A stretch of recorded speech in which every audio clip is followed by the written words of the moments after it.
الله من الشيطان الرجيم بسم الله الرحمن الرحيم ألم يجدك يتيما فآوى ووجدك ضالا فهدى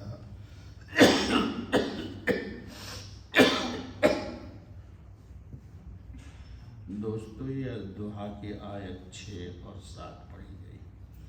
اس پر 2 روز بات ہوئی تھی. حضرت خاتم النبی محمد رسول اللہ صلی اللہ علیہ وسلم آپ کے سامنے بات آئی تھی کہ ابھی آپ مادر شکم ہی میں تھے کہ حضرت عبداللہ آپ کے والد کو اللہ تعالیٰ نے اٹھا لیا. پھر آپ 6 سال کے ہوئے اپنی امی کے ساتھ ننیحال یعنی مدینہ طیبہ سے مکہ مکرمہ دریحال جا رہے تھے. آپ کی امی راستے میں بیمار ہو گئی اور حضرت آمنہ کو بھی اللہ نے اپنے پاس بلا لیا. تو آپ گویا کہ ولادت باسعادت سے پہلی باپ کی محبت سے کو نہیں پایا، اور جب شعور سنبھالنے کی عمر ہوئی انسان اپنے دل کی کہانی یا غم یا آرزو تمنا خواہش انسان ماں سے پوری کرتا ہے. اب ماں کو کہتا ہے، ماں بھی اللہ کے پاس چلی گئی. میں نے آپ سے کہا تھا کہ یہ سب اللہ رب العزت کی مرضی سے ہوا، اور یہ ثابت کرنے کے لیے ہوا کہ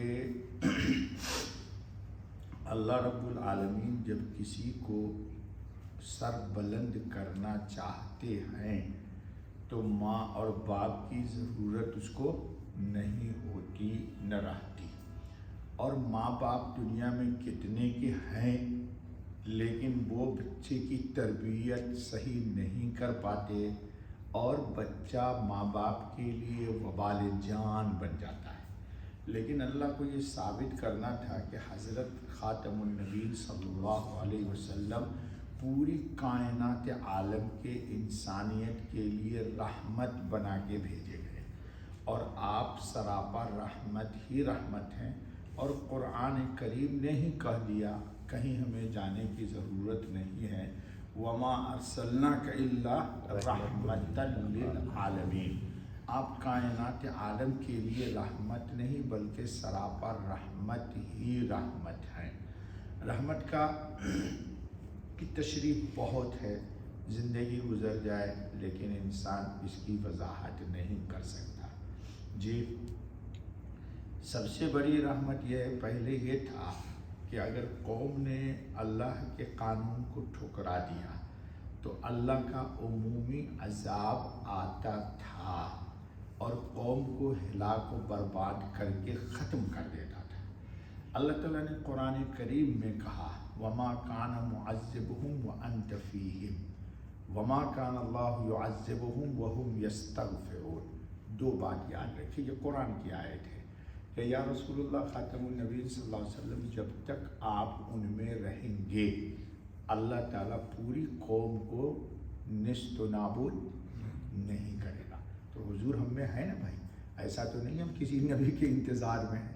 ہم دن رات پڑھتے ہیں لا الہ الا اللہ محمد رسول اللہ صلی اللہ علیہ وسلم ہمارے نبی تھے، ہیں اور قیامت تک کے لیے رہیں گے. ہمارے ختم نبوت میں حدیث ہے واضح طور پر کہ حضور نے فرمایا جس طرح میں تمہارا نبی ہوں قیامت تک ہر آنے والے کا بھی نبی میں ہی ہوں.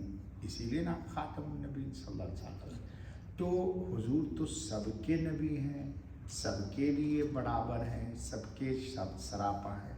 حضور کی رحمت ہی ہے کہ ہم جن کو بے ایمان کہتے ہیں ان پر بھی حضور کی رحمت ہے، ان پر بھی عمومی عذاب اللہ کا نہیں آئے گا.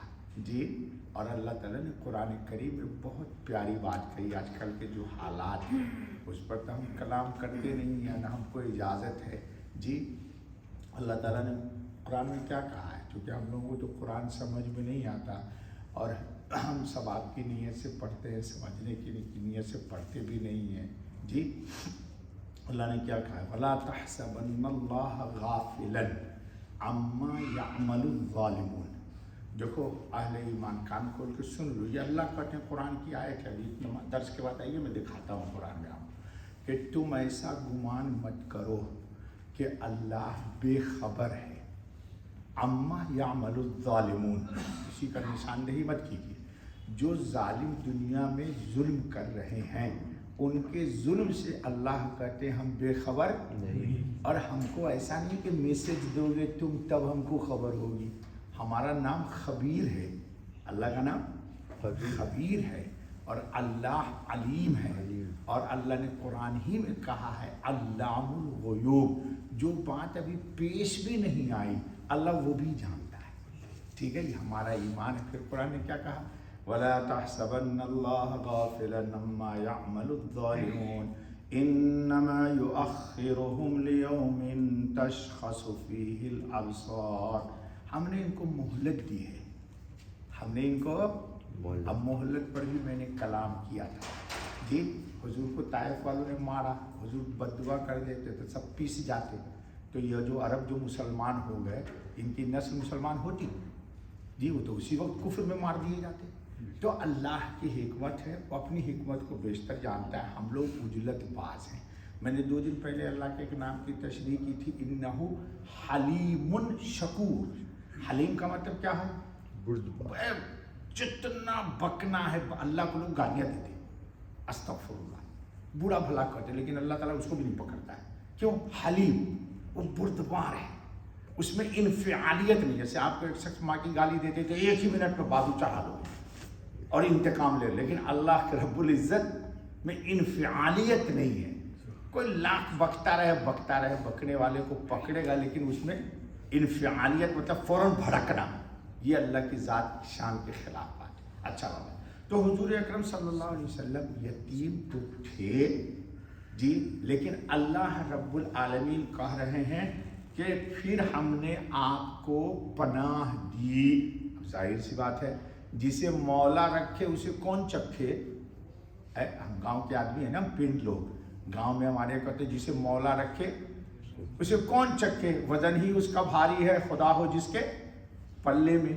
ये भी हमारे गांव में कहते वजन ही उसका है जी। वो चिराग क्या बुझे जिसे रोशन खुदा करे। ये सब हमारे यहाँ बोलते हैं, गांव में माई बोलती है जी। तो जिसको रोशन अल्लाह ने कर दिया उसको कौन रखे। तो थे तो आप यतीम, लेकिन अल्लाह ने पनाह दी, और ऐसी पनाह दी कि अभी आयत आ रही है। क्या आयत आ रही है जी, फ़अम्मल यतीम फ़ला तक़हर। ऐ मोहम्मद सल्लल्लाहु अलैहि वसल्लम, यतीम थे, आपको मैंने पनाह दी है, आपको हर तरह से मैंने सींचा और संवारा। आदतन मशहूर है हमारे यहाँ कि यतीम बच्चे की परवरिश नहीं हो पाती और यतीम बेराह रवी का शिकार हो जाता है। क्यों? 2 बात से, या तो बहुत ज़्यादा मोहब्बत मिलती तो बिगड़ जाता, या जितना मिलना चाहिए उतना नहीं मिलती तो एहसास कमतरी का शिकार हो जाता। नबी अकरम को अल्लाह ने दोनों से बचाया है, और कायनात आलम के लिए आप नमूना है, नमूना इबरत है। तो बहरहाल अल्लाह रब्बुल इज़्ज़त ने इस बात में कहा, इसको अगले कल आगे चलेंगे दर्स दे करके, कि हुजूर अकरम सल्लल्लाहु अलैहि वसल्लम को अल्लाह रब्बुल आलमीन ने हर एतबार से फ़आवा का तर्जुमा है जगह देना, पनाह देना, संवार देना, निखार देना, उजागर कर देना, नुमाया कर देना, और सबके दरमियान अखलाक के एतबार से, तहजीब के एतबार से, कौल के एतबार से, फेल के एतबार से, हर एतबार से अल्लाह ने आपको इमामत कुबरा का मकाम अता किया है। बस फ़आवा की एक तस्रीह यही समझ लो, याद रखो। अल्लाह ताला हमको अपने नबी के नक्श कदम पे चलने की तौफीक फरमाए। कल तशरीह करेंगे वो वजह का ताल्लुक़ आ जाए। ठीक है दोस्तों, चलो सुभान अल्लाह, सुभान अल्लाह।